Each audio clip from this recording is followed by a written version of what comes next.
We have been talking a lot about hydrocarbons, basically compounds made up of only hydrogen and carbon atoms.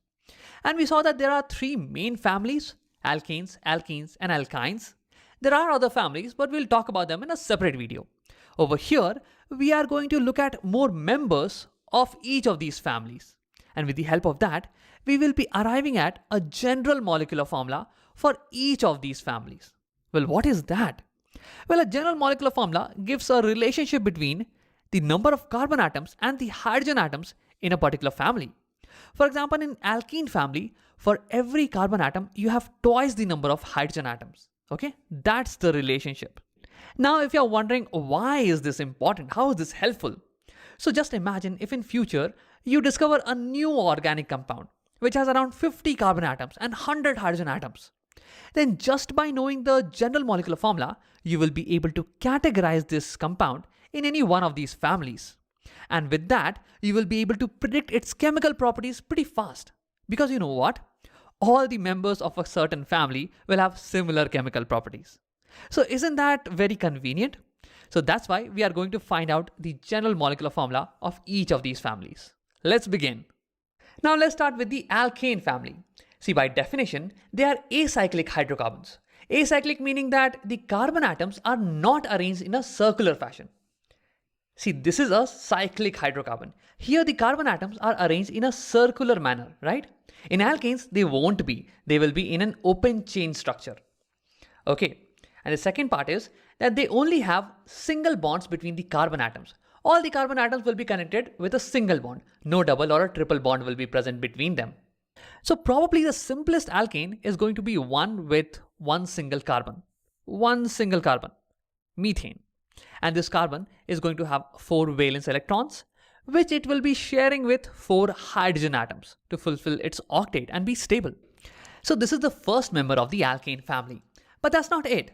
I can keep on replacing a hydrogen atom with another carbon atom and keep on elongating this chain. Something like this. Here I replace a hydrogen atom with another carbon atom. So see, here this carbon is sharing 1 electron with this carbon, and it will be sharing the rest of the 3 electrons with hydrogen atoms. So this is also a valid member of the alkane family. See, this is acyclic and all the carbon atoms have single bonds with each other. There are no double or triple bonds in this compound, right? So this is another alkane. Now similarly, I can keep on elongating this chain.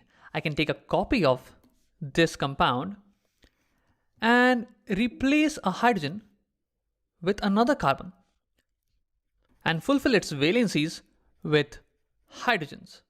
So this is another member of the alkane family. There are 3 carbon atoms in this particular chain. I can keep on doing this again.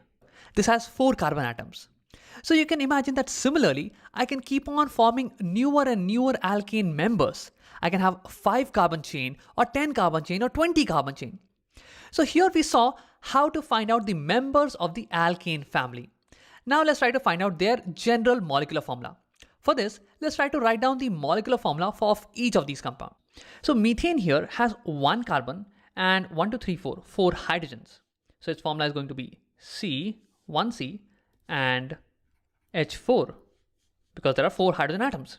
Similarly, this compound, this has 2 carbon atoms. So C2, and there are 6 hydrogen atoms. So C2H6. Similarly, can you pause the video and try to find out the molecular formula of these 2 molecules? Now that you have tried it, let's see. So this one has 3 carbon atoms, so C3, and it has 8 hydrogen atoms, so C3H8. Similarly, this one has 4 carbon atoms, so C4, and it has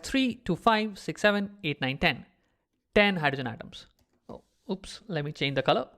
C4H10. This is going to be its molecular formula. Now let's see what is the general molecular formula of alkane family. Meaning, what is the common relationship between the number of carbon atoms and the hydrogen atoms in every alkane. So basically what we are trying to find out is if given an alkane which has n carbon atoms, can we somehow tell how many hydrogen atoms are going to be present in this alkane? Okay, so let's see.